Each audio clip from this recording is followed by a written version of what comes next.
Welcome everyone to our Week 9 preview show. I am your host, Frank Langella, joined with my co-host, Marsilio Langella. Mars, we are in for Section 1, the semifinals in playoff season, and for the Hudson Valley Football League, it is championship week. How's it going, brother? Oh well, man. I mean, we're finally here. We're getting to the. We had the playoffs last week, but now we're getting to the semis, and we're even getting to some championship games. So it's going to be a fun time seeing how this shapes up to get to sectionals. Yeah, we want to welcome our audience. Thank you guys, as always, for joining the show. And we'll be doing this kind of the same structure as we normally have, but have a little bit some extra stuff for you this week since we're getting to the semifinals, and obviously next week being the section championship. But want to welcome you guys and thank you guys so much for joining us. Make sure you guys hit that thumbs up, hit that sub button if you haven't already. Week 9 and you haven't been subbed, I can't believe it. But let me just tell you what's on slate. And I just kid with you guys. Obviously, we appreciate all your guys' support. We love when you guys interact as well. So same as usual. Like we're gonna, have our questions. We have a couple questions this week that have been submitted. We hope we get some more questions next week as well. And we'll answer questions that you guys put into the chat throughout the show. But we have a questions section. We're also going to be joined by a special guest this week, and that is Luke Foyset of Valhalla. One of the big playoff matchups this week. Obviously, they're all big matchups. One of the big ones is a rematch of last year's Section C title game. And so Luke joined us for a few minutes, and then we're going to get into the main event, which is our game picks. And we'll talk about that when we get there. But normally we usually only do one film review. But since we're in the semifinals, I have 4 film reviews tonight, guys. So we got 4 tonight. So a lot going on. We'll show some clips, things to look out for this upcoming matchups, and quite a few rematches as well. But before all that, we do have to give a special, a quick word from our sponsors, which is Salem Ridge Construction. Are you or someone you're looking to remodel their home? Well, we have the perfect group to satisfy your needs. That is Salem Ridge Construction, which offers a wide array of remodeling services, from kitchen remodeling, bathroom remodeling, patio and deck building, as well as new construction for residential and commercial properties. They service folks across Westchester County, Fairfield County, New York City, and Bergen County. You want your home to reflect you, and Salem Ridge Constructions are the perfect partners to achieve that. For more information on what they offer, as well as prices, please visit their website, which we will put in the description of this video. And obviously, it's already been a long week because I'm already bumbling a little bit, but I want to thank our sponsors. As always, we appreciate you guys for helping sponsor this year's show. All right. That was a quick word there, Mars. Next section is our questions. And we'll be answering any questions that you guys put out in the chat, but we're also going to be have a couple questions that were submitted via our Patreon members. And that was submitted via Patreon or by email to us. And so they get first dibs, but we'll answer questions that you guys put in the chat as well. And the first one that was delivered to us, and appreciate everyone that has submitted questions. We usually like to do 2 or 3. We'll pick the two or three best ones. First one was, Mars, who is the most complete team on each side of the ball? And so they didn't refer to a certain league, so I'm guessing they want to know all of them. So let's do this. Let's do complete teams at each league at this point in Section 1. If they played their best, all the teams played their best, who is the most complete in our eyes? And I'll start at Double A. I think if all the teams play their absolute best, I think John J. East Fishkill, for the majority of the year, has been the most complete team in Double A. I think Mamaroneck has the most complete defense, but I do think as an overall team, John J. East Fishkill is the most complete team if they play at their top on both sides of the ball. For A, it is Rye. I know the Battle of Somers has continuously gotten better. You've seen their offense continuously get better. They have the best defense and most complete defense, in my opinion, in A currently. But as an overall product on both sides of the ball, when Rye plays their absolute best, I think they are the most complete team. They got playmakers on defense, right? On the defensive front 7, they got some playmakers. On the back end, they got some playmakers. And this offense is as good as anyone, with Miller leading the charge, Garnett running the football, this offensive line being pretty damn consistent. To me, when they're playing at their best, they are the most complete team. That's Rye for A. For B, C, D, I guess let's just do B and then C and D, right? So for B, this one was actually pretty hard for me. But if everyone is playing their absolute best, the most complete unit, I do think it's Sleepy Hollow. I think it's crazy to say, but if Sleepy Hollow has a bunch of playmakers on offense, I know I have a lot of love for Westlake and Ardsley. We'll talk about them obviously in this show. But for Sleepy Hollow, they got those big playmakers. The running back in Richardson, the receiver in Onway. This offensive line group is an underrated group for Sleepy Hollow. They can move people, right? This is an offensive line group that has played pretty sound. And defensively, they are top 3 in points allowed, Mars. I do think when they play, they do have playmakers at each level of that team as well on the defensive side. When they're playing at their absolute best, I think Sleepy Hollow has been the most complete team so far this year. And then for C and D, it's Bronxville. I just think Bronxville has been such a dominant presence on both sides of the ball. The power running game, even though they're not flashy with a ton of spread stuff, the downhill running game, throwing the ball down the field, and they have one of the best offensive lines and defensive lines out of all the small schools. And that's preeminent that we've seen week after week. And so Bronxville on that end, and Hudson Valley Football League is peak skill. I just think they have been the most complete team throughout the season. Mars, which ones you agree with me? Which ones you disagree with me? I think for the most part, I do agree with you. I think John Jay has been performing the overall, best, and like when they are on each side of the ball and they're playing at their top tier, they are kind of unstoppable. And I agree with kind of with Rye as well. I feel like they kind of show that they have been performing at the top tier. Bronxville, I felt like was a good was solid. I think the one team I disagree with, just personally, I think that I was very close to saying Sleepy, but I think Ardsley. When defensively they step up and they play at their best, right? They can kind of shut down teams, and same thing offensively. They climb back in games and they find ways uh, to to make sure that they secure that lead. And I think that's kind of the dangerous thing about Ardsley is that they had some downturns this year, but at the same time they also found ways to show up when they needed to. And I think that's kind of the big thing is that they have the ability to be the number 1 seed, right? But it was mishaps or things that they kind of went awry, and that's what kind of led them astray there. Thank you so much for submitting that question. Second question for that was submitted, Mars. Best and worst moment as a player or coach? This was an interesting one. This came in late, so didn't have a ton of time to think about it. But as a player, for me, when I played at Mayapack and we won the semifinals against Clarkstown North, and Clarkstown North was a very good team in the playoffs for give us an opportunity to go to the section title. It was the first real section title appearance for Mayapack back in 2010. It was a hard-nosed, fought game, defensive game.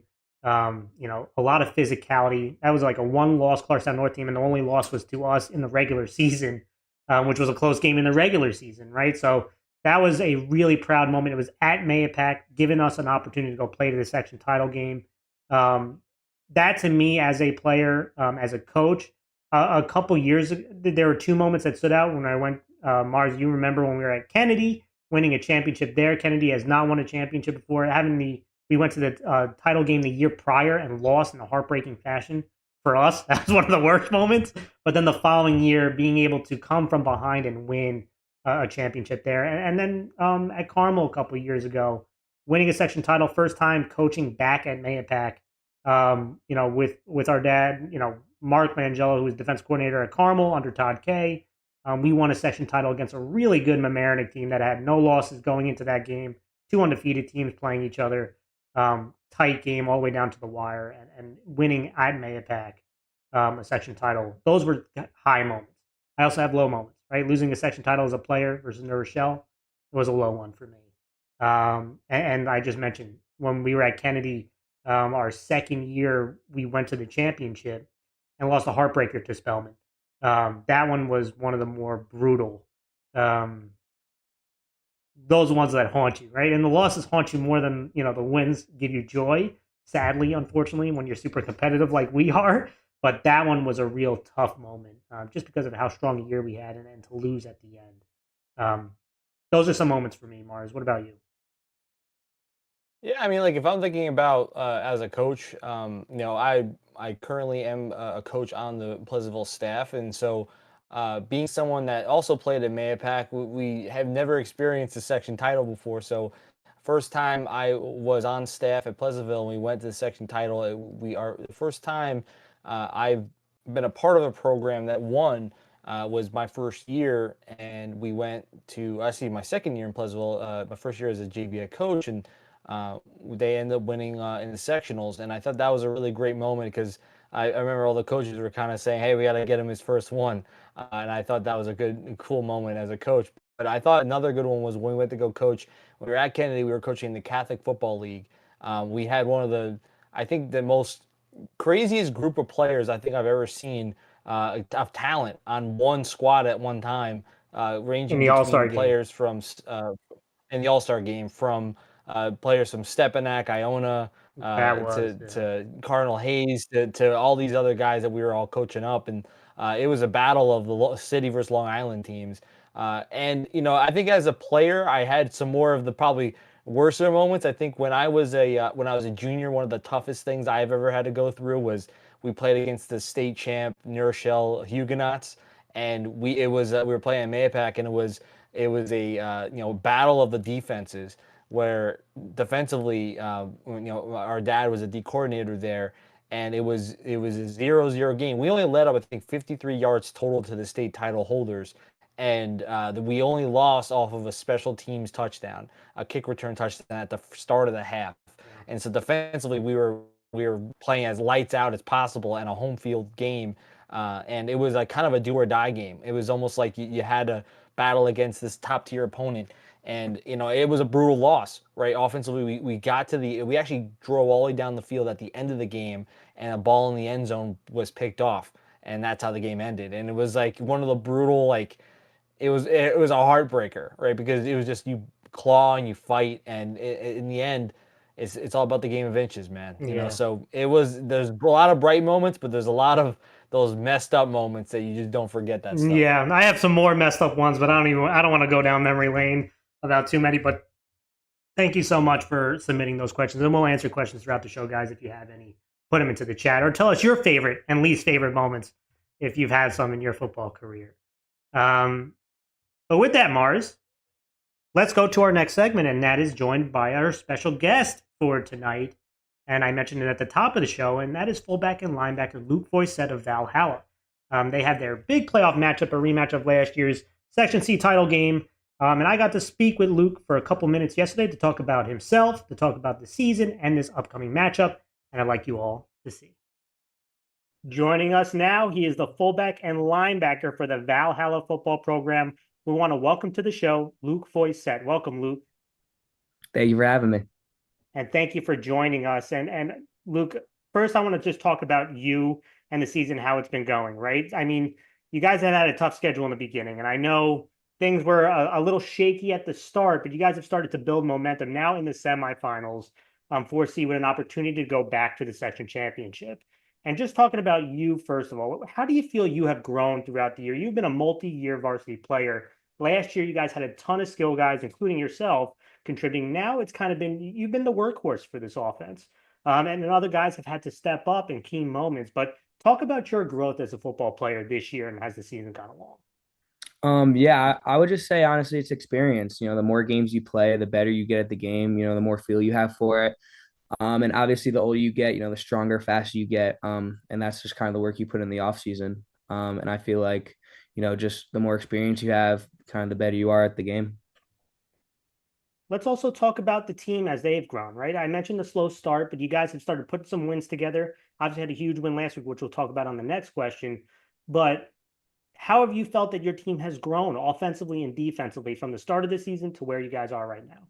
Yeah, in practice, it's always 1% better. That's kind of our mentality. Whatever goes on during the season, just keep getting better. We know that playoffs is a different beast, and we've got to show up every game. Offensive side of the ball, it's just, staying in front of the sticks really, and defense is bend, don't break. Mm-hmm. Now, last week, you guys had that big victory. You put up a ton of points in your first playoff victory this year.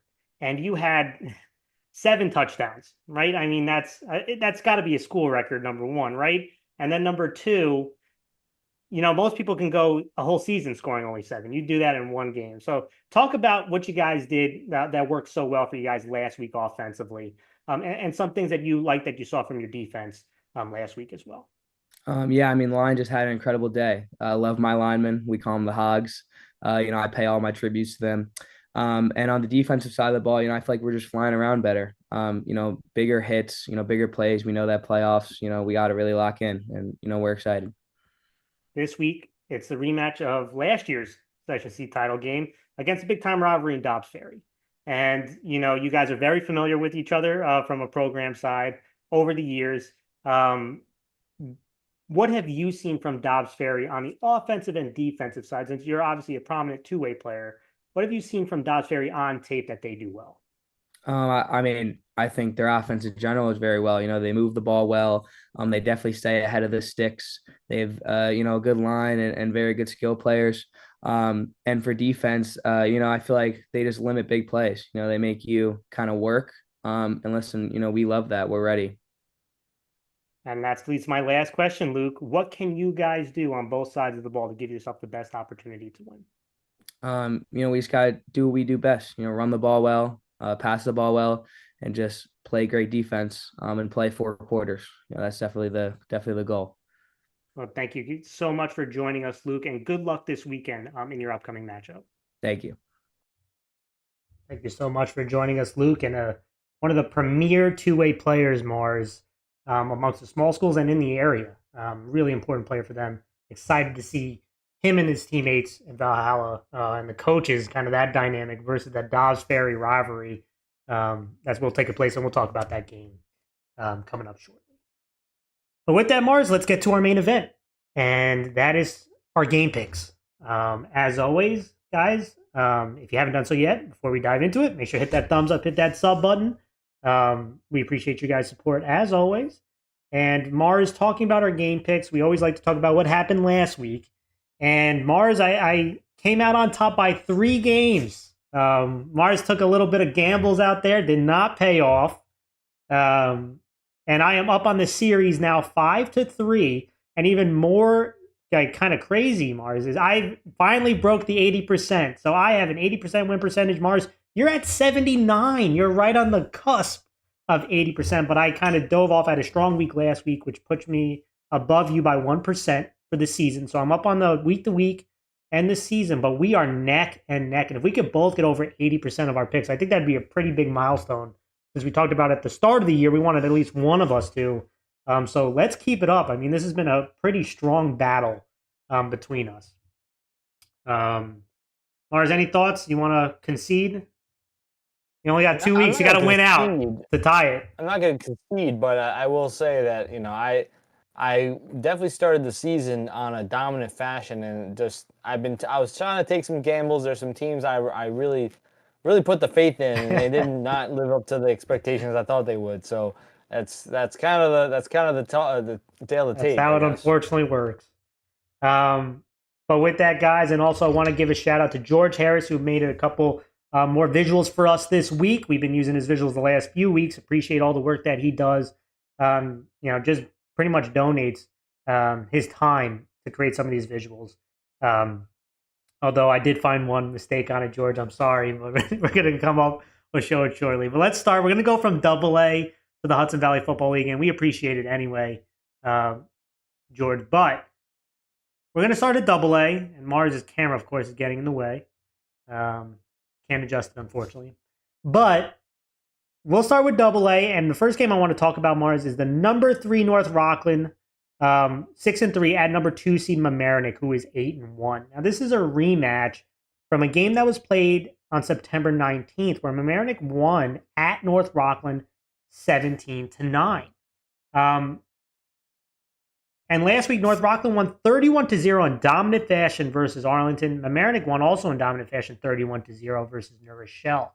And looking at these two teams, Mars, when you look back on the last time that they played, Mamaroneck was able to run the ball pretty well against a tough front 7 in North Rockland. Kobe had a rushing touchdown, almost 100 yards. Leibowitz had 84 yards rushing. And Kelly did enough in the passing game, a nice touchdown pass to Alperitz. And that to me is going to be so important in this one, right? Which offense can pass the ball and make enough plays throwing the football consistently, right? Because defensively, Mamaroneck didn't allow an offensive touchdown. The one touchdown that North Rockland scored was on a kick return, which North Rockland has shown on special teams that they can return the football. So I'm interested to see, again, how North Rockland's offense attacks this game. They also didn't have one of their best defensive players that didn't play last time in Kukelzak. They also suffered from a ton of penalties. But for North Rockland, it's all about the running game, right, Mars? I mean, the last couple of weeks against Arlington, they rushed for over like 300 yards in back-to-back games. And Prisco had 148 yards rushing last week and 2 touchdowns. Norman over 100 yards again. The key for them is, again, if they run the football downhill, condense formations and try to get to the outside. We saw a few weeks ago, Mamaroneck kind of struggled a little bit when they faced these condensed formations and then attacking the edge out of the condensed formations. So running the ball downhill with Prisco, getting Norman as a speedy back towards the outside. The question, like I just mentioned, can they make enough pass plays in the passing game, right? They've at times turned the ball over when they tried passing. They've at times not been able to connect consistently passing the ball. Defensively, this was a strong defensive unit. Top 3 in points allowed. Feliciano had a pick 6 last week. This defensive front 7, they also focus in on stopping the run. They didn't do a terrible job against Mamaroneck, but Mamaroneck had some successes running against them. Missed tackles as also hurt. They had to keep Kelly in the pocket. Then my eyes go to Mamaroneck, right? Leibowitz, such a strong performance last week. 145 yards rushing and 3 touchdowns. And quarterback Kelly, efficient, Mars. 117 yards passing on 10 of 16 and 68 yards rushing. His ability to run the football also helps that dynamic that Mamaroneck has, because this offensive line is really good. They're up against a tough front 7 in North Rockland. So the play action game is going to be key. Which quarterback can make more plays? Because Mamaroneck's defense is number 1 in AA, Mars, coming into the playoffs in points allowed, with its defensive line led by Prevost, linebackers in like Perez, defensive back in Alperitz. I mentioned, I think this defense is the most complete defense in AA. If they could slow down North Rockland's rush attack, force them to be a passing team, they did a really good job, because North Rockland likes to do the rollout game in their passing game, and Mamaroneck did a really good job of having their linebackers contained and force North Rockland to make quick decisions. This one is a slugfest, Mars. 2 really strong defenses in this one. But I am going to go with Mamaroneck. They are at home. They went on the road and beat North Rockland last time. It's really tough to beat a team twice. They are at home this time. I just feel Mamaroneck's defense, if they could slow down the rushing game, it's not going to completely wipe it out, because the backs that North Rockland has, and Prisco and Norman, they are tough to slow down with a big offensive line. But I think they're going to slow it down enough, and I think their quarterback in Kelly is going to make a couple more plays than North Rockland can, and that's going to be the difference. In a low-scoring game, I'm going to go with Mamaroneck at home to win, Mars. This is definitely a tough one, because I think a lot of people, I do agree with you that, Mamaroneck has been performing so well, and their defense is obviously the top when it comes to points allowed. But I think one of the statements you said earlier about beating a team twice is extremely difficult to do. And I'm going to go with North Rockland. I think North Rockland is going to go into Mamaroneck and pull the upset. It was a close game last time, and I think that with the size that North Rockland has, I think, like you said, it's going to be a condensed game. But I do think they're going to have enough up front to kind of slow down Mamaroneck. Could I be surprised if Mamaroneck pulls this off? No, I wouldn't be, right? Because they're playing at home, and it does give them that advantage. But I do agree that because they played each other, this is the second time they're playing, I think North Rockland's going to have to come up with something different, and they're going to at least know a lot of the key features that Mamaroneck used last time to help them win that game. So it's going to be a close game. I'm going to go with North Rockland. Next up, we have the number 4 seed Scarsdale, who's 5-3 at the number 1 seed John Jay East Fishkill, who's 9-0. And this is another rematch that they played on September 19th, where John Jay won at home 21-13. And when I look again, this matchup was another defensive slugfest from the first time you watched it. Because, when we look at the Scarsdale side, Brennan had a rushing touchdown. Duvall had a nice rushing touchdown. But they had 4 turnovers in that game. Or 3 fumbles, one of them for a touchdown, and an interception at the end of the game. The defense, they held up relatively well. They only gave up 2 offensive touchdowns and forced a couple of turnovers. And they created a ton of pressure for John Jay, which led to those interceptions up front because they sent their linebackers. But they did struggle in the passing game at times against crossers, right? Tight end crossers, receivers crossers. and creating kind of these natural rub routes, right? Putting pressure on Scarsdale's linebackers and defensive backs to communicate with each other. And John J. Fishkill took advantage of that. Procacino had a massive game, had over 100-yard receiving and a touchdown. And Nate Johnson, their star-studded wide receiver, did not play last time, right? So for me, this is going to be really interesting this second time around, because when you look at last week, Scarsdale won 14-3 versus South. John Jay won 14-6 versus Force. And for Scarsdale offensively, their quarterback Simon made a couple big plays, because offensively they were struggling to finish drives, but Simon hit a couple big touchdowns, one for 70-plus yards. It's going to be so important for Scarsdale to stay ahead of the chains this week. And I'm wondering, again, you see a lot of tight end they'll use. They'll use kind of this inverted I, which is just, it's the fullback is right behind the quarterback, and then the T-back is like in the backfield. So it's like without the motion that you normally see from the option of Scarsdale. I'm interested if they're going to do some more of that motion or more some twist option concepts, right? Because at one point you're going to see that John Jay's going to be bailing out to try to, whenever the quarterback opens up in one direction, that they start bailing out in that direction. I'm interested to see if they do some twist concepts this week, Mars, to try to, create John Jay's Fishkill off balance.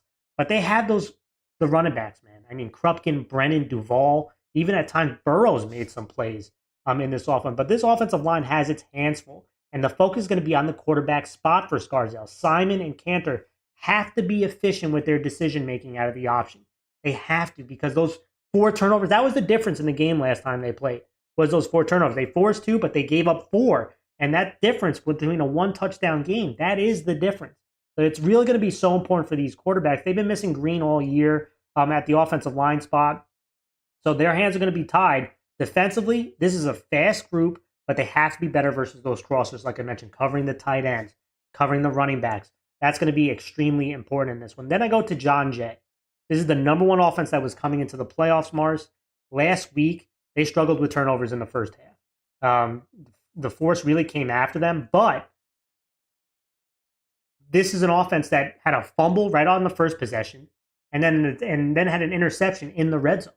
So that's what's going to be, to me, John J. Fishkill can move the football up and down all over the place, but turnovers are what an absolute killer for them. And they had a couple turnovers versus Scarsdale. So I'm expecting a lot of condensed formations. I'm expecting the run downhill at Scarsdale, and then the play action, the crosser game.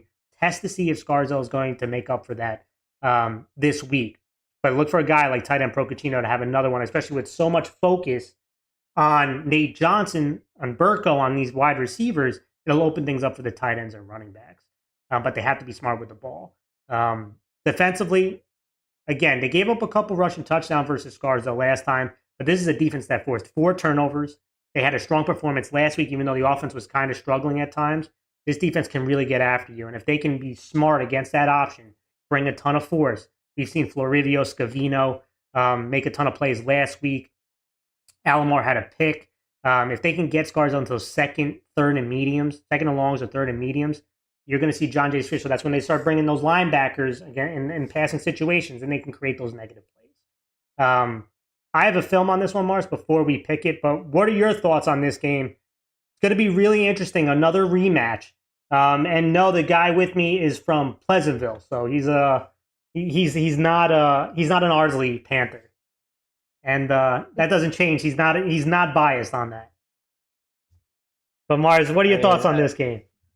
And so I'll talk about the Sleepy game later on, but my thoughts, obviously, it's really ironic that we're seeing 2 back-to-back games have had, this is the second time they're playing each other, right? And I think that, and also ironic is that it was, both games were within a score, right? And I think that's kind of the really interesting thing here is that, I really do think that Scarsdale is a lot grittier of a team than a lot of people are giving them credit for.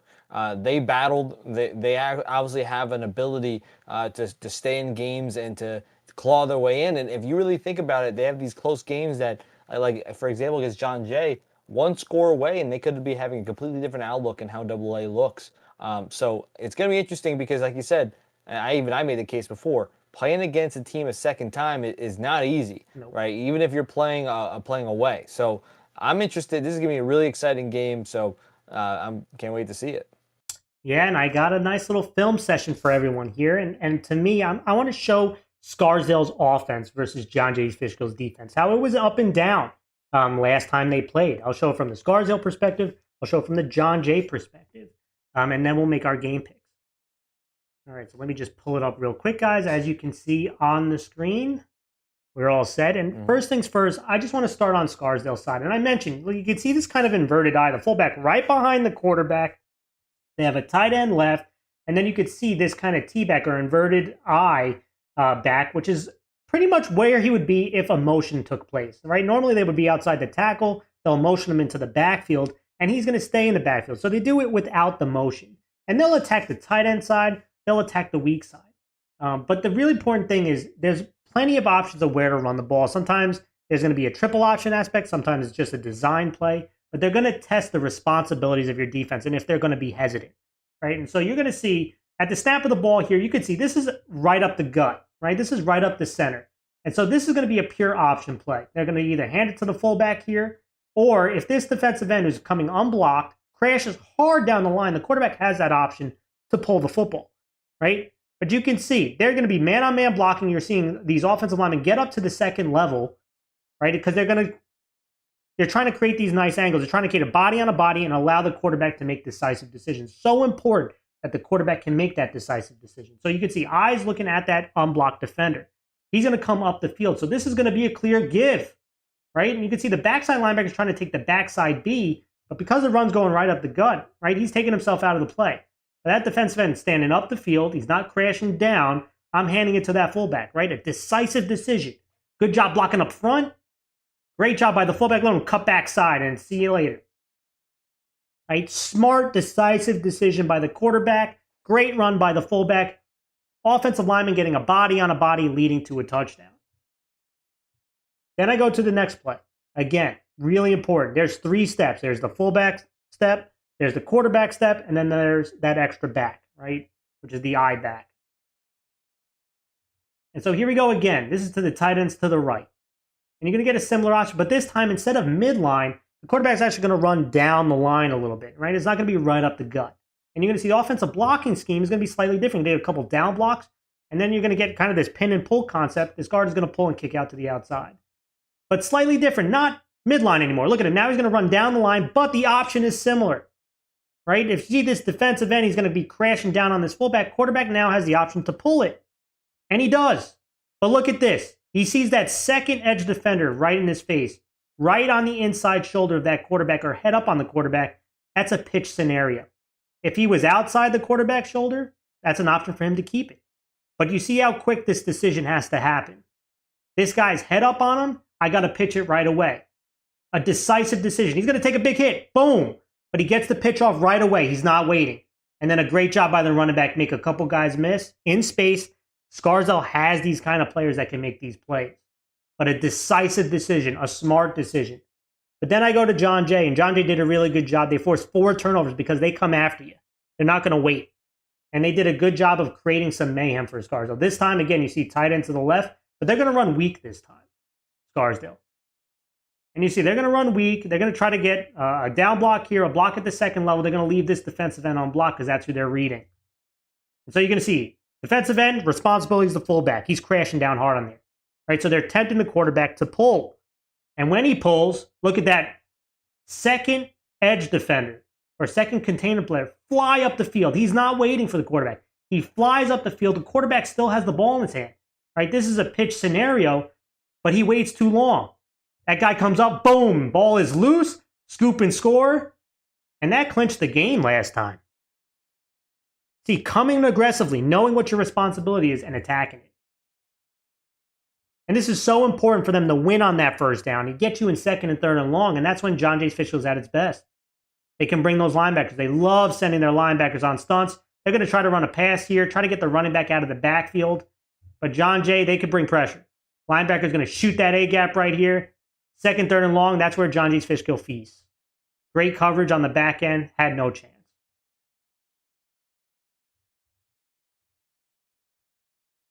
All right, Mars. That was our film review, our first one. Who do you got winning this big matchup and why? I mean, definitely this is going to be one of my probably most watched game and like more excited to watch game because I feel like these guys really have this, I guess you would say close battling.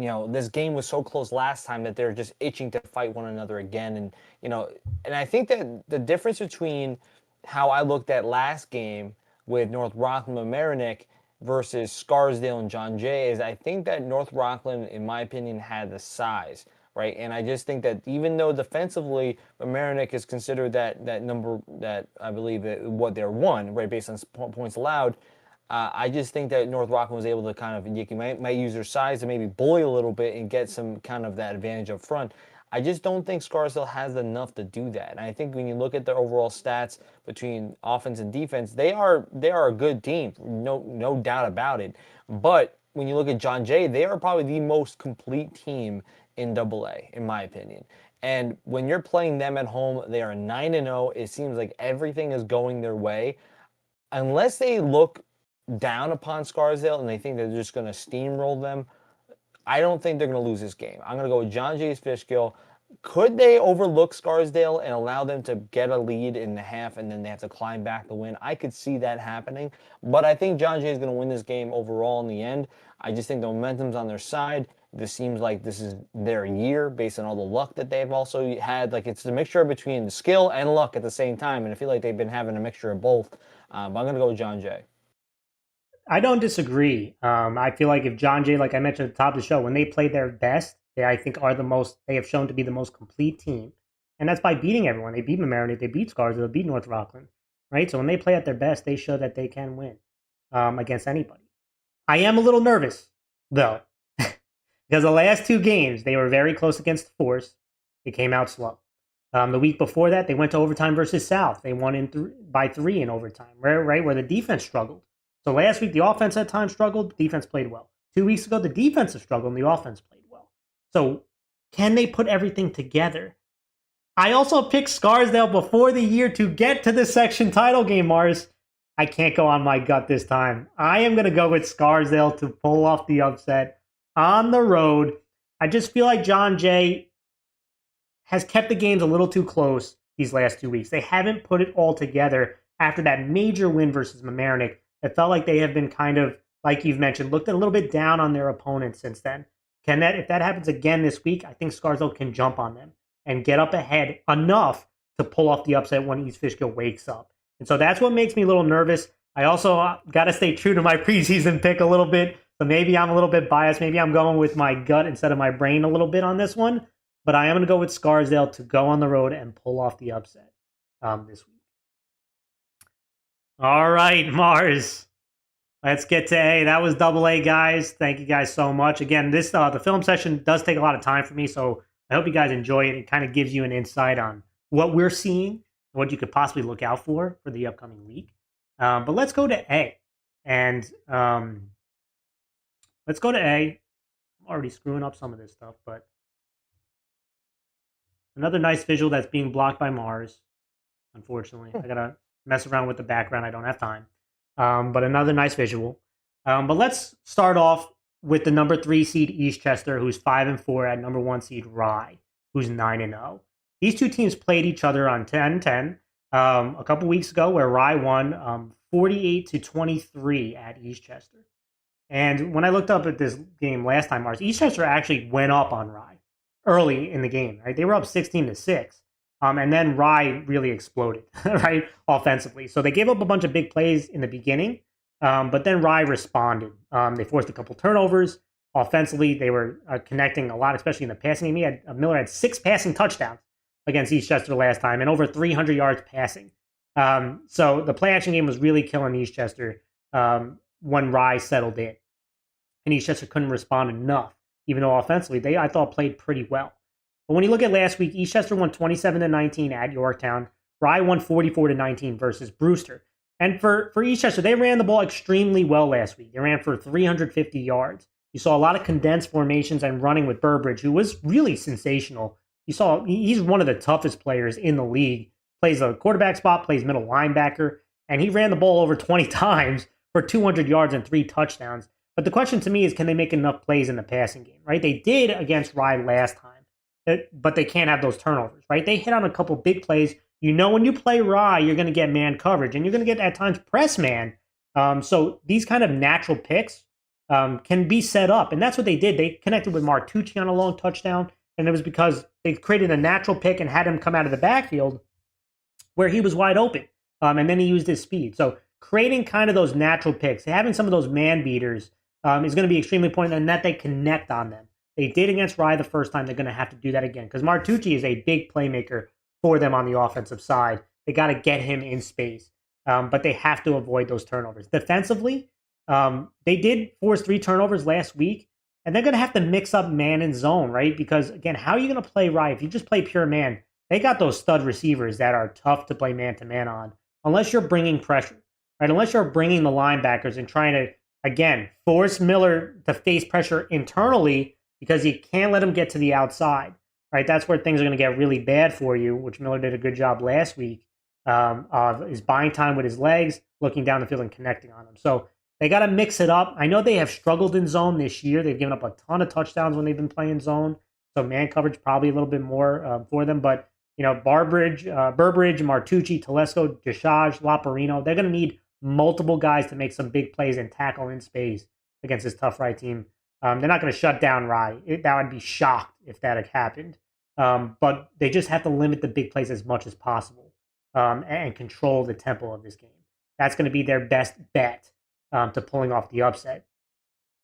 On the other side for Rye, listen, offensively, they were the number 1 offense coming into the playoffs. And last week, they ran for over 200 yards and passed for 268. Right? This is an offense that can beat you multiple ways. Miller's really efficient outside of one, forced interception, 16 to 20 passing. But he had 4 touchdown passes, also rushed for 56 yards and a touchdown. So he had over 300 total yards for him. And then Garnett had over 100 rushing yards. This is against a big Brewster front, right? So against Eastchester, they're going to test their coverage and make sure if they're playing zone coverage, finding holes in the zone, using Miller's legs to buy himself some time to find those holes in the zone. If they're playing man, look for that play action throws down the field, right? That's what I'm expecting. But Garnett and them being able to run with power, that's what makes this offense. Miller is really good. We already know this. Schumacher, Lewis, Strazzini receivers, Fenton, they got a ton of dudes who can make plays at the receiver spot. But their ability to run downhill is what opens up this offense's play action, which has been so good when they're able to run the ball and then play action out of it. And I'm expecting to see a ton of that this week as well. Defensively, they did give up some big plays in the passing game last week. Mars, we've seen that a couple weeks in a row and then have a strong second half. I want to see Rye come out, right out of the gate playing strong defense as they try to build the momentum. Don't keep Eastchester around. Don't give them hope because that's what Eastchester, they have had some big wins. They went on the road to Yorktown believing and they pulled it off, right? Don't give that Eastchester, if you want to win decisively, don't keep them around.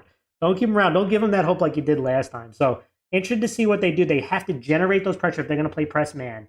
But how do they stop that downhill running gap? They were good against the run last week. They got to be good against it this time around against Burbridge, who is a tough player.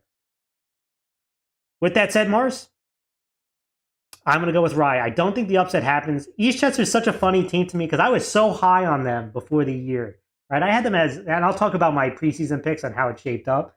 But I thought they'd be, I'll reveal that. I thought they were going to be the number 2 seed out of this team. They end up being in the Final Four, which I end up kind of being somewhat right, I guess. They come off that big upset last week, but I just think Rye has too much firepower that Eastchester, I don't think can match. They have to slow the game down. They have to take away the time of possession. I don't think they can do that for a full game. I think Rye just has too much offense, which puts a lot of pressure on your offense, which leads to turnovers. And I just think Rye is going to win. I think they pull away. I think it'll be close early, but I do think Rye pulls away by the time after halftime and wins decisively. Yeah, I gotta give Eastchester a lot of credit. I think they surprised a lot of people this season altogether, but I think they surprised a lot of people in the playoffs. Going up against Yorktown and winning in the way they did, I think is a great thing for them, and they deserve it, right? And they battled and clawed, and their playmakers stepped up. And you're playing against Rye right now, and Rye obviously has this this mystique to them this season, where they're kind of just on a roll and they feel like that they're unstoppable. Even being Somers early on in the season, and granted it was a close game against Somers, but not a lot of people thought that they would beat Somers, right? And so you're really stepping into a really tough spot, and you're playing them in Rye. But I will say this: Eastchester is a gritty team. Yep. They battled and clawed against a lot of teams this season, and when they're on their top game, they can really show up, and they can really stuff a lot of people. And you even mentioned that last time from the last matchup they had, Eastchester was up early, right? It was 16-6 early in the game, right? Early in the game.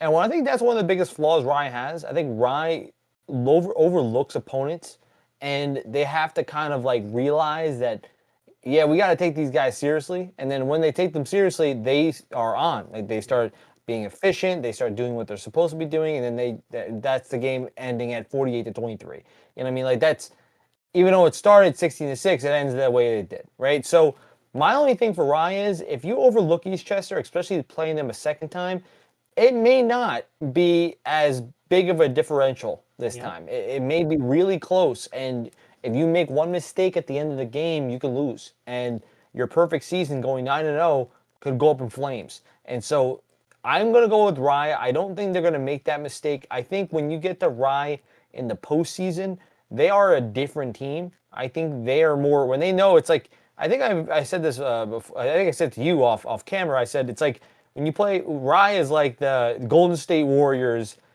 when it comes to the in season and postseason.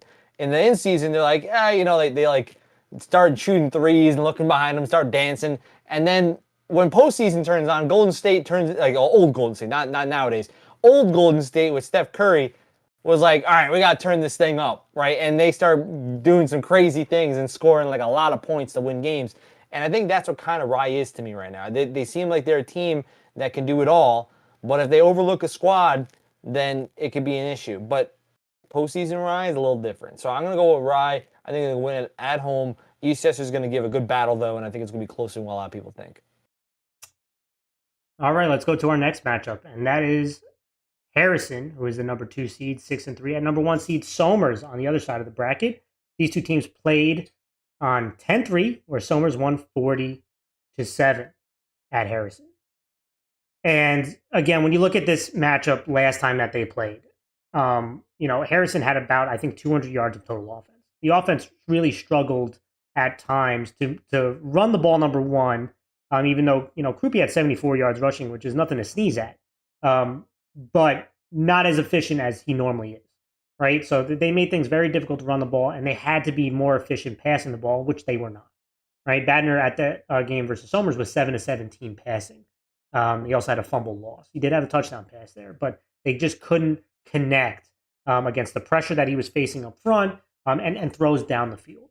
And that obviously is going to be a key factor in this one, right? Not turning the ball over and making those plays, right? Presto had a receiving touchdown. McCoy had 84 yards receiving. They had some guys make some plays. Defensively, they really struggled versus the run.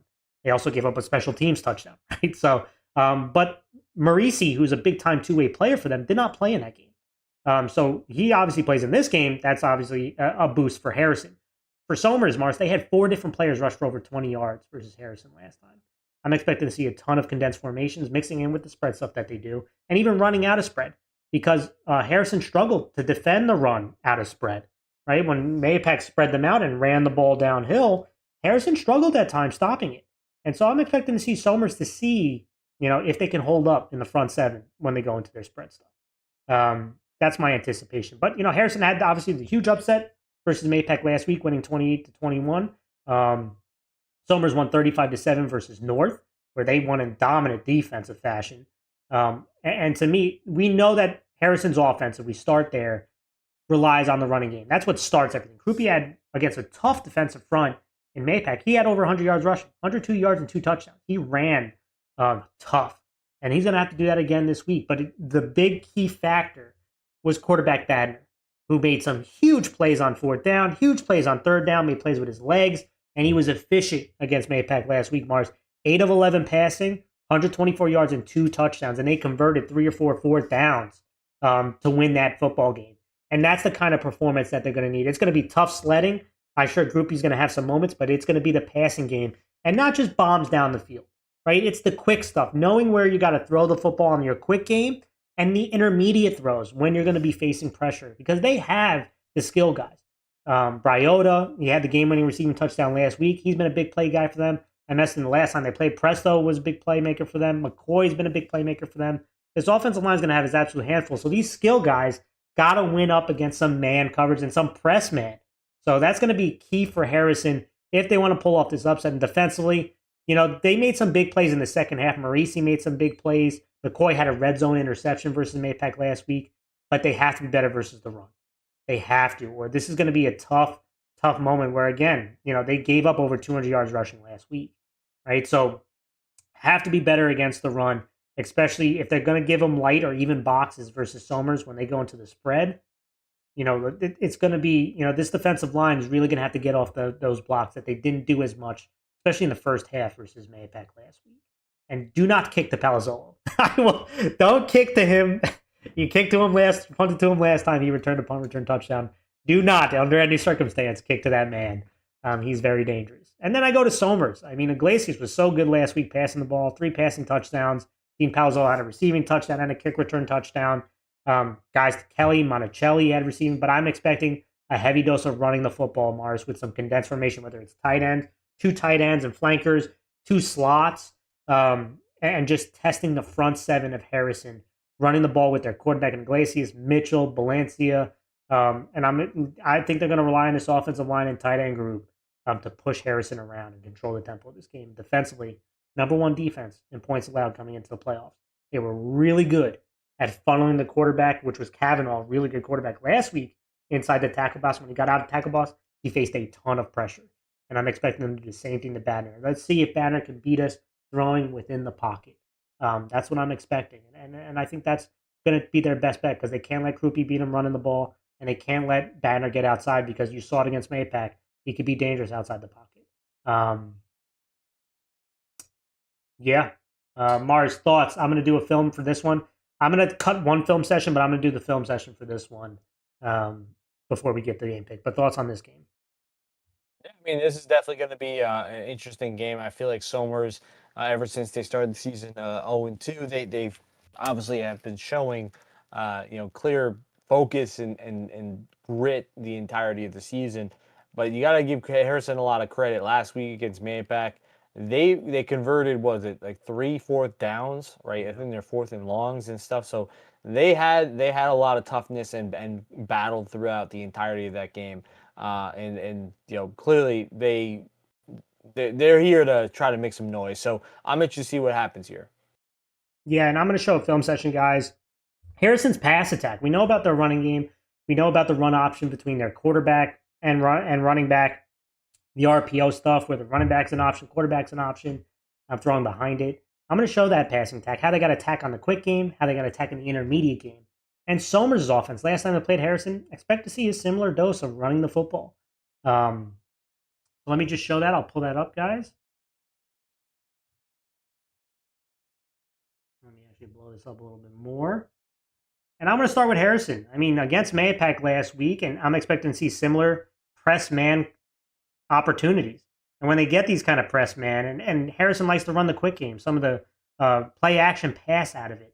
And you're going to see they got trips to the left, a single receiver to the right. The running back is behind the quarterback here, right? So again, it has an option to run the ball, but they're going to throw the slant behind it. And it's so important off of play action that you give a good fake because you really got to force these linebackers to be aggressive towards the run. So it can open up that window, which you're trying to throw on this slant against this press man. And they have the receivers that they can beat man coverage.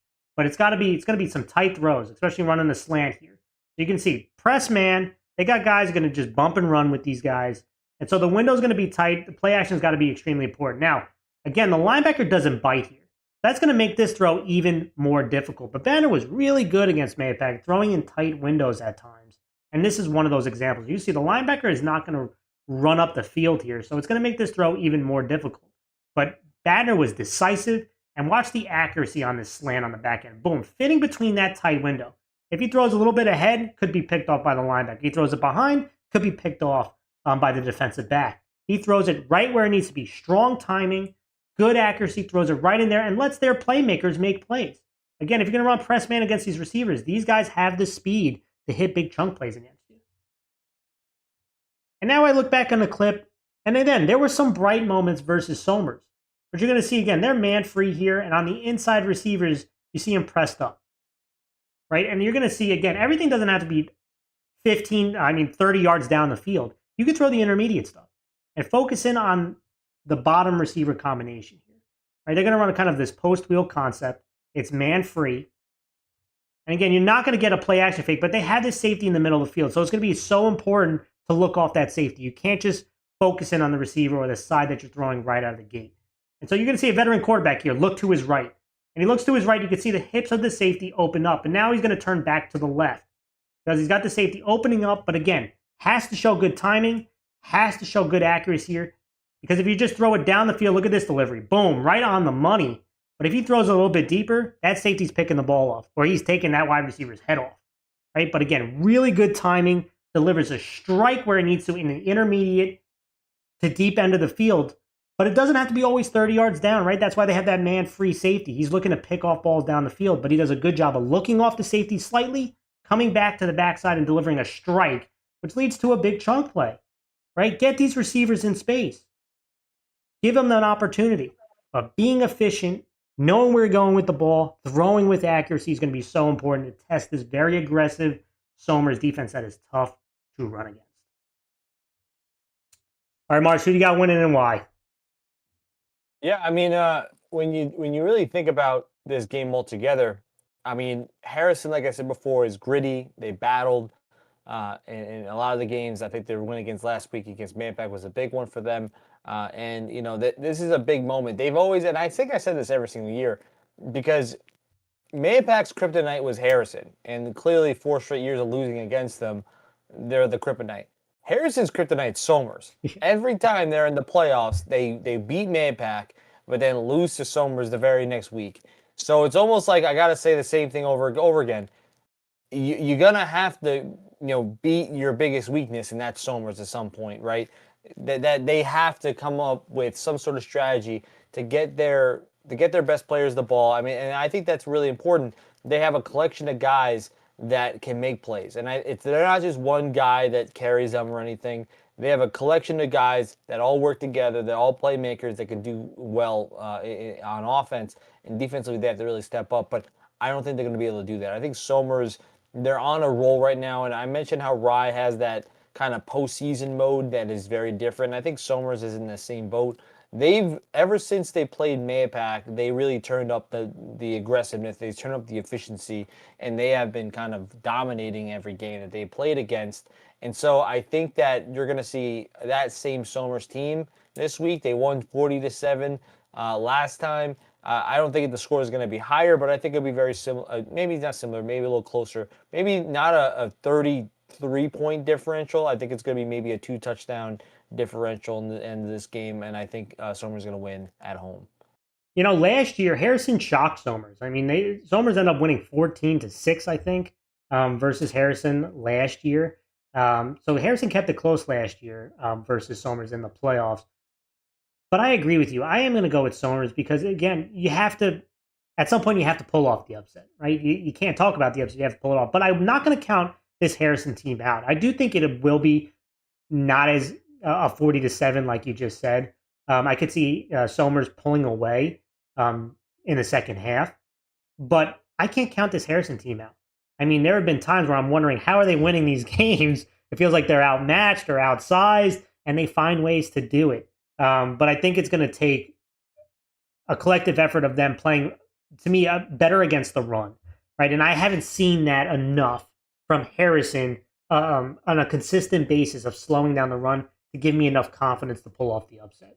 And so I'm going to go with Somers to win at home. All right. That was A, guys. And now let's get to B. Let's get to B, Mars. And again, we have one more film session we'll do for B. The other film session, because we're kind of running out of time, I don't want to go too long. I'm going to have to take one film session off because I love talking too much. That's my big problem. But let's go into B, guys.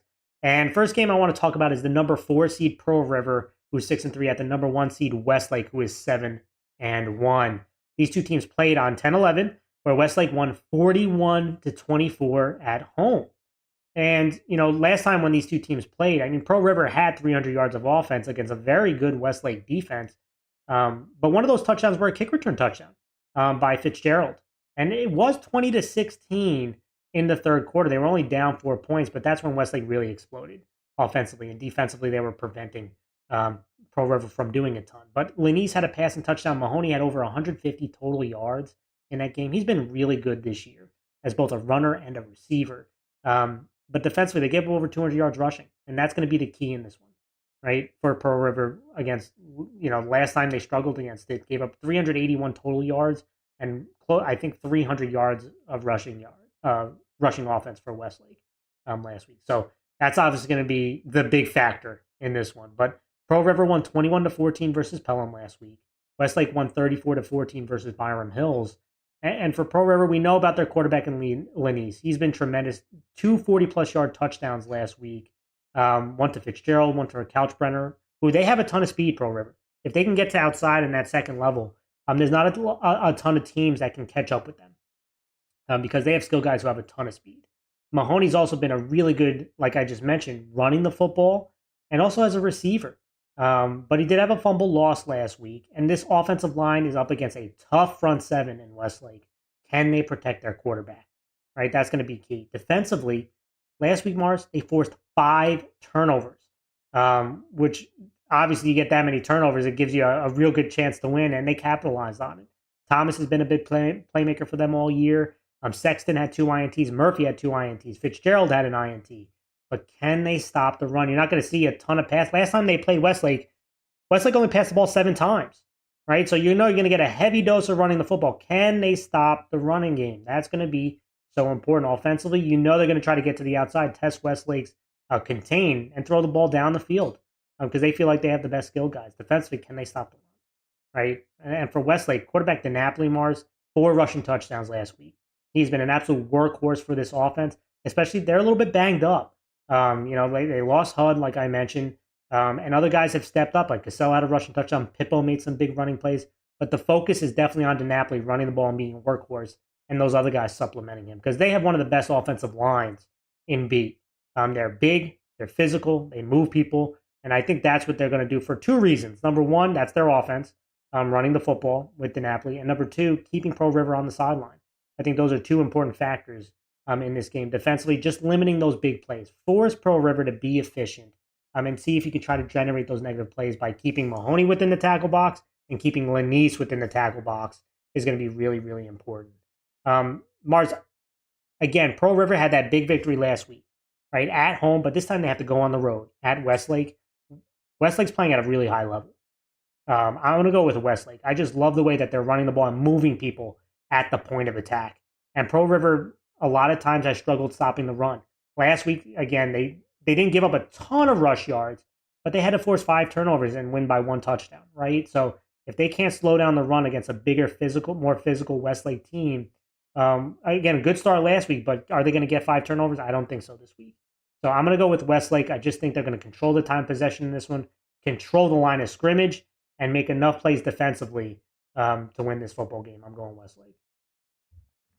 Yeah, no, this is definitely tough, but I'm also going to agree with you. I think Westlake is going to win this game. I think defensively they've been playing really strong. I think they have the ability to run the ball really well and kind of drain the clock. And I think Pearl River really does capitalize on the big play. And I think when you have a lot of people going to be sending the heat, I think Westlake's going to send a lot of people and to try to disrupt this pass offense. And I know a lot of times Pearl River does do some quick or short passing game. I think they do really kind of hammer it home on the big passing game is really the biggest thing that they really score a lot of points on or get big chunk plays out of it. I just don't think they're going to be able to do that against this Westlake defense. I'm going to go with Westlake here. And then let's go to the second matchup. To me, the other one's intriguing, but this one's very intriguing to me is number 3 Sleepy Hollow, who's 8-1, and number 2 Ardsley, who is 6-2. These two teams played on September 13th, where Sleepy Hollow kind of made its statement that we are here by winning 48-43 at home. And listen, when you look back on that game, it was the kind of the shocker of the year. coming out of the gate. It's not that much of a shocker now because Sleepy Hollow is 8-1, but at the time it was very shocking. And Sleepy Hollow went up on Ardsley 27-0 right out of the gate. And they ran the ball very effectively, running the quarterback, running with Richardson. And this offensive line was dominant against that Ardsley front the first time they played each other. But Ardsley found a way to come back, right? They, again, like I mentioned, they were down 27-0. They clawed their way back. And it was, Dulcine running the ball. It was Kaplan making big plays, throwing down the field, and then him finishing drives running the ball. It was the screen game, right? So Ardsley clawed its way back after a couple fumbles on its possessions and made it a very close game where it came down to an onside kick, right? So a really intriguing matchup this time around, Mars. But I'll start with Sleepy Hollow. Last week, they won 34-6 versus Pleasantville. Ardsley won 42-14 versus Hen Hud. And Sleepy Hollow, you saw last week, they did a ton of condensed formations, right? They were running downhill with power because they've relied on an offensive line that has been underratedly good this year. They move people, and they got tight ends, they got fullbacks. They can move people at the point of attack, and they gave Richardson the ball 31 times last week, Mars, and I'm expecting a similar dose this week. He had 221 yards and 2 touchdowns, which was a school record for them last week. I'm expecting similar stuff here, but probably mixing in a little bit more power read stuff, speed option stuff to get Bowen involved in the running game instead of kind of more solely focused on Richardson, which I'll still see is definitely a heavy dose of Richardson and heavy dose of condensed formations to actually enforce man coverage, right? Because again, condensed formation is not always used for running the ball. It's also used to dictate coverages, right? So you get man coverage on Onway, man coverage on some of these other skill guys.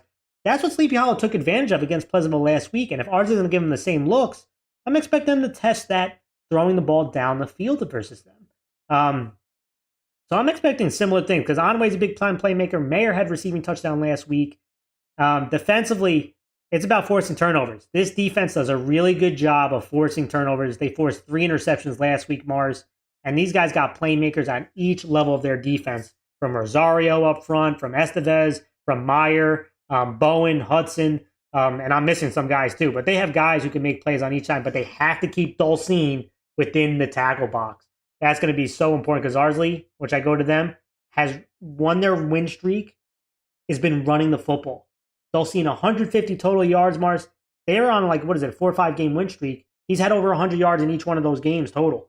And getting him, they've been blocking better up front. He's been getting to that second level and to the outside, and he has the speed to be the big home run hitter. And that opens things up for quarterback Kaplan, which I love his toughness. This guy will stand in the pocket, throw down the field, take hits. He has made some big plays for them at times, but they cannot turn the ball over. That is what killed them in the first time they played against Sleepy Hollow was turnovers, but they had to claw their way out. To me, running the ball and protecting the football is going to be key. Opening up things, throwing the ball down the field, but they can't just force it down the field.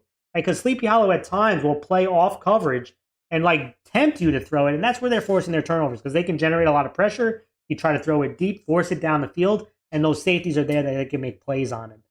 The screen game is going to be also really important if they're going to bring pressure, which Sleepy Hollow likes to do. They like to bring pressure. The screen game can open up for them. Defensively, though, can they slow down Richardson? That's going to be it. To me, is forcing other guys to be big playmakers for them outside of Richardson. I don't think you can shut him out. Can you slow him down is going to be the big thing. Mars, thoughts on this game? This is the last film room I have. It's Sleepy Hollow and Ardsley. But what are your thoughts? Yeah, I mean, this is definitely going to be a really interesting game. It got really close last time, and we kind of mentioned it earlier that Ardsley climbed their way back in this game, and that's something that I'm going to definitely talk about and how when I make my decision. But it's definitely going to be interesting to see how each of these teams play out when we get to see them this weekend. Yep, and absolutely. And my film room on this one, I'm not going to look at their last game because it was so long ago. Even though you can take some stuff out of it, which I mentioned some of the key things to take out of it.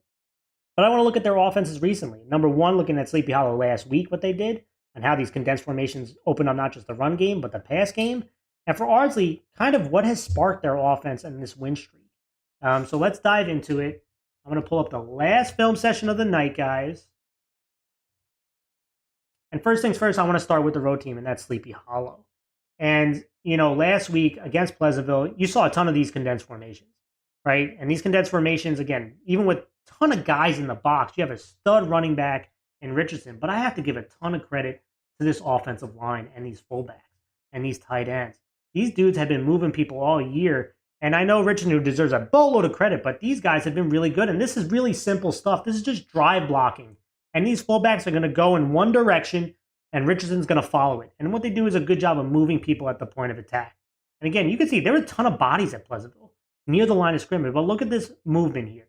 Again, blocking at the second level. They're sealing off the backside. And these fullbacks come up to the second level, and they're opening up lanes. You got a body on a body. There's no penetration here. And you give Richardson a head start, not meeting him behind the line of scrimmage. Yeah, good luck. Sayonara. Right? And you see a ton of that all year long for Richardson. And he was an absolute workhorse last week. But a lot of credit has to also go to this offensive line. They are moving people at the point of attack. And again, you mentioned it. Here's another condensed formation. Tight end, fullback. But you get all these guys in the box. That means you're forcing this defense to play some man coverage. And that's what you're going to get here. You're going to get man coverage. You got 9 guys in the box to try to slow down Richardson. You know you're going to get man coverage here. Right? And you got some receivers who can make some plays. So it's dictating coverage. And they're just going to run a fade route at the top. They're going to do play action, right? Fake to Richardson, going to get that safety up. See the safety step up and now deliver a good ball one-on-one. Look at that throw. Boom. Really strong job again. Condensed formations are not just for running the ball, but for dictating coverage for you to throw down the field. Force man coverage. Allow your playmakers to make plays. And then I go to Ardsley. And, Ardsley started off the year slow, but what's really sparked their offense, their ability to run the ball. And you'll get a ton of different formations from Ardsley. And they'll use motions to kind of mess with your eyes. What they're really trying to do is get Dulcine to the outside. And you're going to see they're going to motion this guy to the left as it slowly loads. They're going to move it, and then they're going to counter back. And you're going to get a couple linemen pulling. And the real goal is to test the edge players of your defense. And you could see, they get a kick-out block, not the greatest. He bounces off of that. But look at the blocking on the play side. They get a great job of getting movement at the point of attack. They get a great block at the second level here. And look at the contain, right? You only have one corner out there now. Dulcine gets to that second level. He does a really good job of running the ladder, it's called, which is get to the second level, then bounce to the outside here. Again, nice block at the second level. And he gets to this outside. There's not many players who can stop him. Just like Richardson, they have great speed. He can hit that home run. And he's been doing it during this win streak.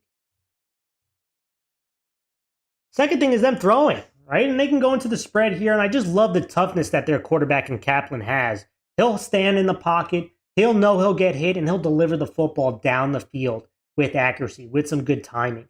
I love his toughness. You can see trips to the right on the short side of the field. But focusing on the backside. They're going to run the backside post.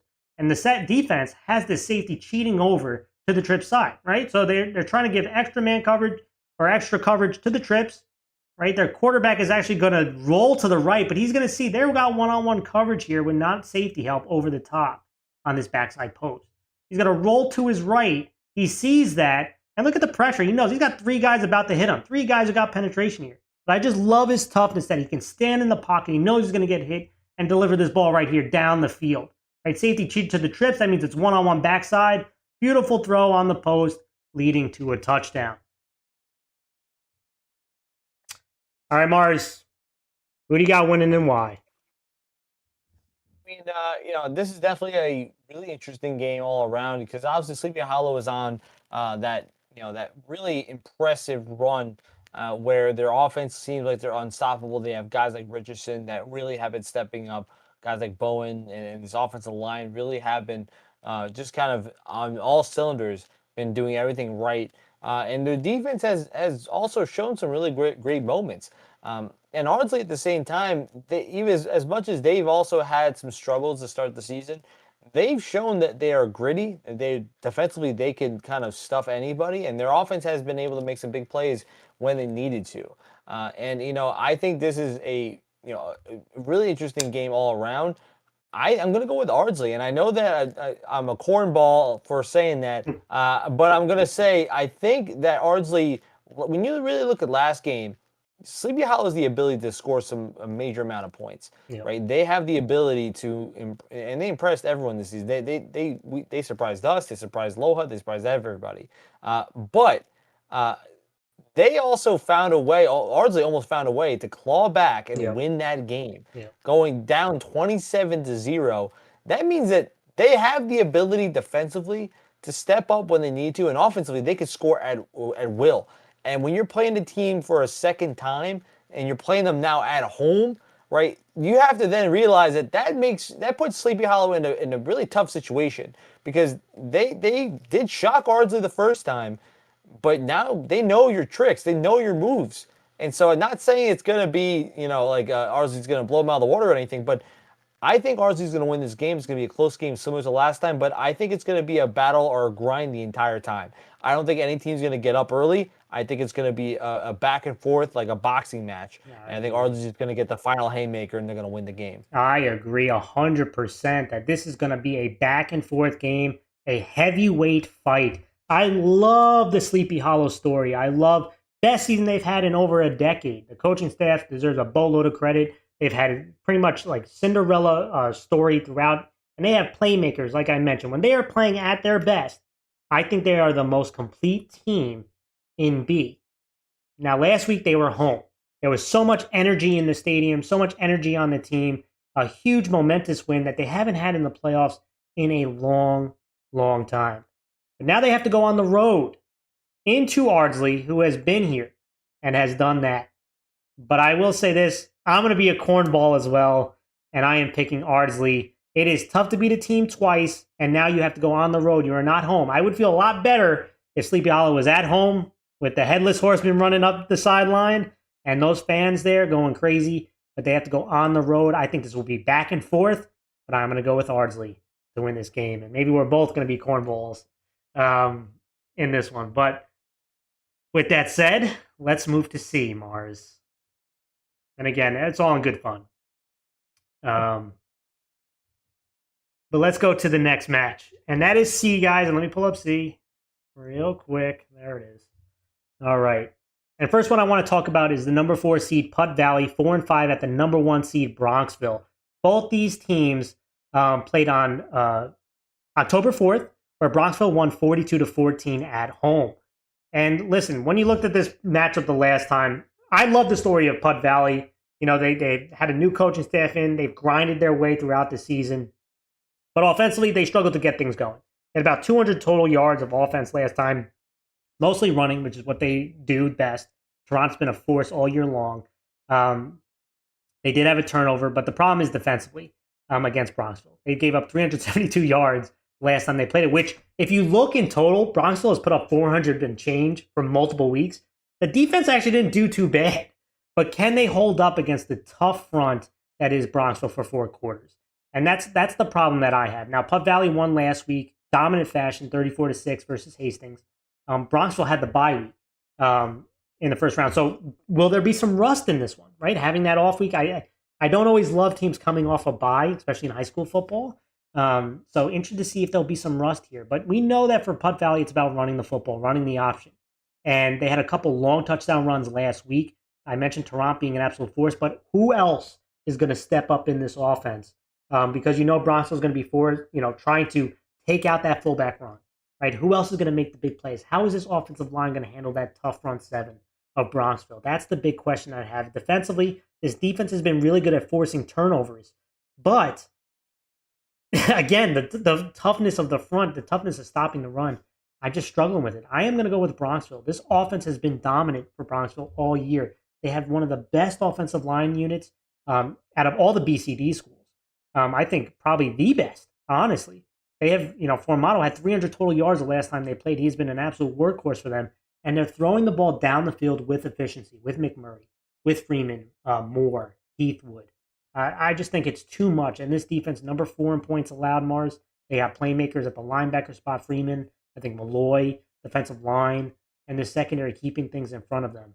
I just think Bronxville is too much for Putt Valley, who is a very run-focused offense against a tough run. I'm going to go with Bronxville to win. I completely agree that when you have a bye week, especially in the high school level, that definitely can put a team in a really weird spot because you're so used to playing games every week that whenever you have a bye week or days off, you're kind it's of hard to keep the rhythm. a weird state. Yeah, yep. It's hard. You're in a weird spot.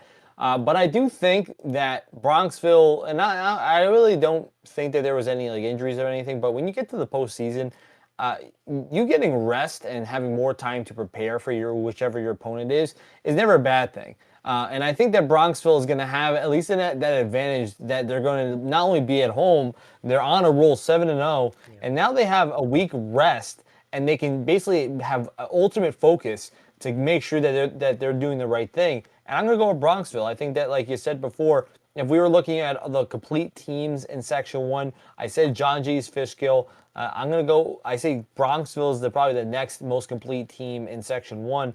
And offensively and defensively, they have been stepping it up. And I think that they are on the roll. They're playing at home. I think just Putt Valley it's not a great matchup when it comes to what they need to do in order to win. And I think Bronxville defensively is great against the run. So I think that's just not a good matchup. I'm going to go Bronxville. Last one on C, another really good rivalry, and that is the number 3 seed Valhalla, who's 4-4, at number 2 seed Dobbs Ferry, who is 6-2. I think I screwed up on Bronxville. I think they're 8-0, but again, I have to look. I might have misspoke there. But this is a rematch between Valhalla and Dobbs Ferry of last year's section title game. They did not play each other during the regular season, so we don't have tape on their matchups this year. But when you look at last week, Valhalla won 47-26 versus Rhinebeck. Dobbs Ferry won 40-7 versus Woodlands. And I'm expecting a high-scoring game here, Mars. I mean, for Valhalla, we just spoke to the man. Fullback Foysette. You want to read this stat line last week? 31 carries, 414 yards, and 7 touchdowns. I mean, that's like a season stats for people. And he did that in one game. This offensive line was really good last week. And I'm expecting a heavy dose of Foysette in this one, right? Because he's been a workhorse for them. The question that I have is who else can make the big plays outside of Foysette, right? I know he's going to get a heavy workload here, but can some other plays make enough big chunk plays that can help supplement Foysette running downhill, right? Is it quarterback McGinty in the passing game? Is it guys like we've seen before in Peshin D. Natali at times this year? But who is going to be the one to step up? Because, you know, this offensive line, they got to run with physicality against a Dobbs Ferry defense that has at times struggled versus the run. So you're expecting them to test that, which can open up some play action opportunities.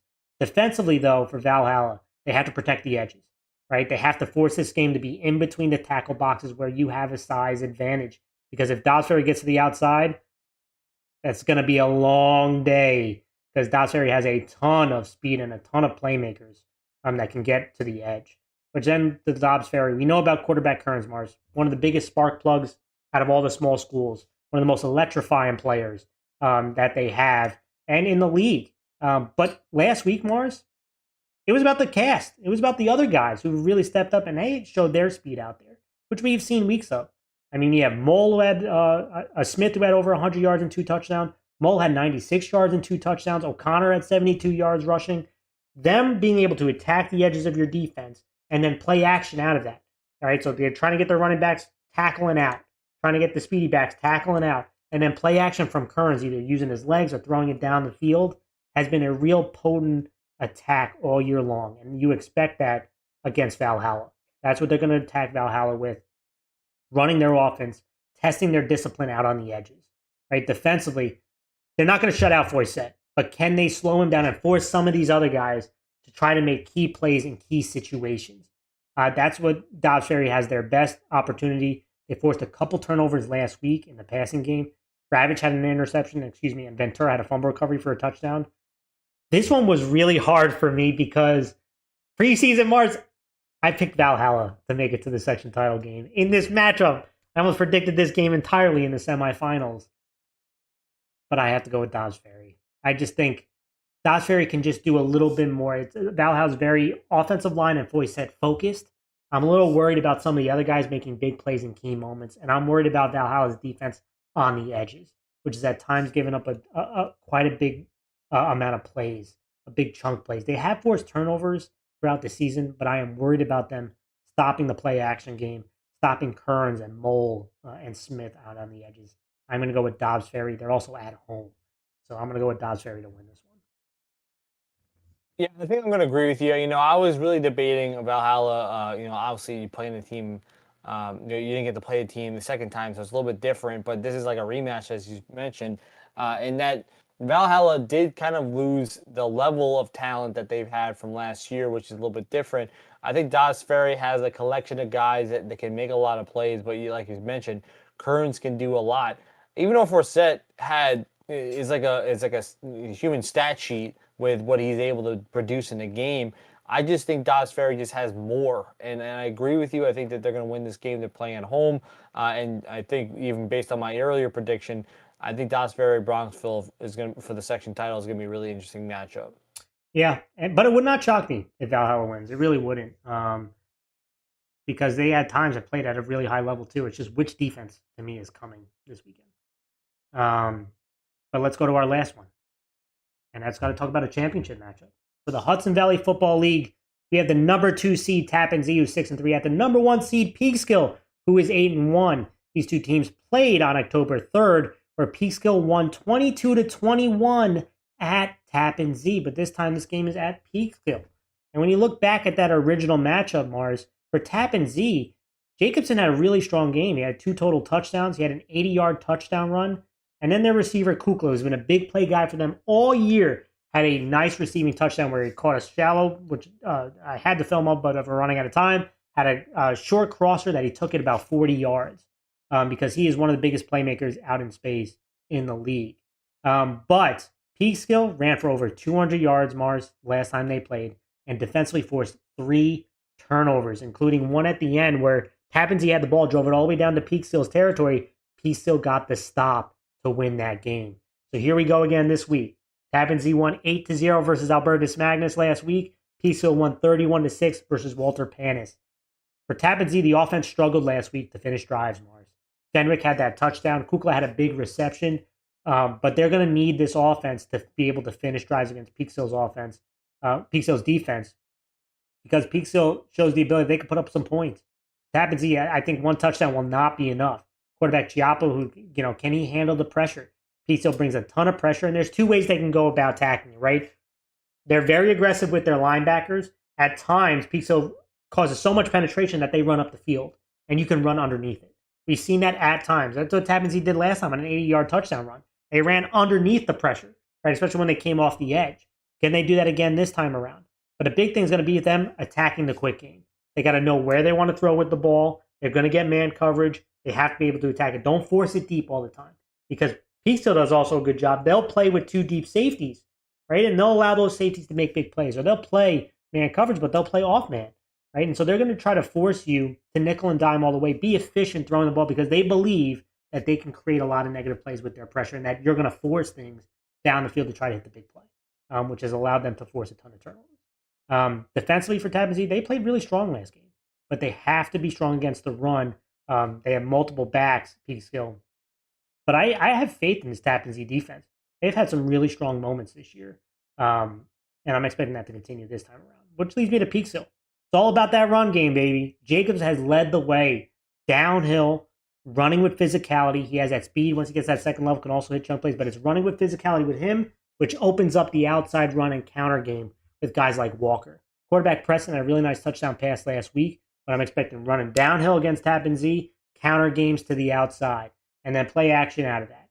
Defensively, number 1 defense and points allowed, Mars, for the Hudson Valley Football League coming into the playoffs. They do a ton of pressures. They like to cause a ton of penetration, and their stunts have forced a ton of turnovers. They had a forced fumble that led to a touchdown last week in the second quarter. They blocked a punt that they returned for a touchdown last week. I love this heavyweight matchup, Mars. But who's going to be the Hudson Valley Football League champ? I think it's going to be Peekskill. I just feel Peekskill, if they don't run into the penalty bug, which has at times really hurt them, this has been the most complete team in the Hudson Valley Football League on both sides of the ball. They've had times show that they can score a ton of points, and defensively can really lock things down. I have a ton of respect for Tappan Zee that have grinded their way back into this championship with some strong defensive play and timely offensive ones. But I just feel like Peekskill just has too much, and they're at home as well. This is not at Tappan Zee. I think Peekskill's going to win this game. Yeah, this is definitely a tough one, and you got to give a lot of credit to both these squads. Had some great games this year, and I even last time they played each other won by 1 point. It is crazy. But I do agree. I think Peekskill is going to win this game. I think the fact that Tappan Zee still did struggle to finish drives, it shows that they are in some sort of a funk on their offensive end. I think Peekskill is going to send a lot of heat. They're a top defense in the HVFL. And I think that their offense has the ability to make some big plays when they need it to. And I think that overall, it's going to be a close game, but I'm going to go with Peekskill. And that was it, everyone. Thank you guys so much for watching. As always, we always had a ton of fun talking football with you guys. Good luck to all the players and the coaches this weekend. And again, all you guys enjoy the football that you're going to get this weekend. But make sure you guys hit that thumbs up, hit that sub button. We appreciate your guys' support as always. Next week's show for the section title game, I will say we are going to do it on Thursday. So not Wednesday next week. It'll be Thursday, and we'll make that announcement out on Patreon as well. It'll give us a little extra time to work on our coverage for it, which I need, unfortunately. But thank you guys, as always, for your support, for watching, for being a part of our family. And we will see you all very soon.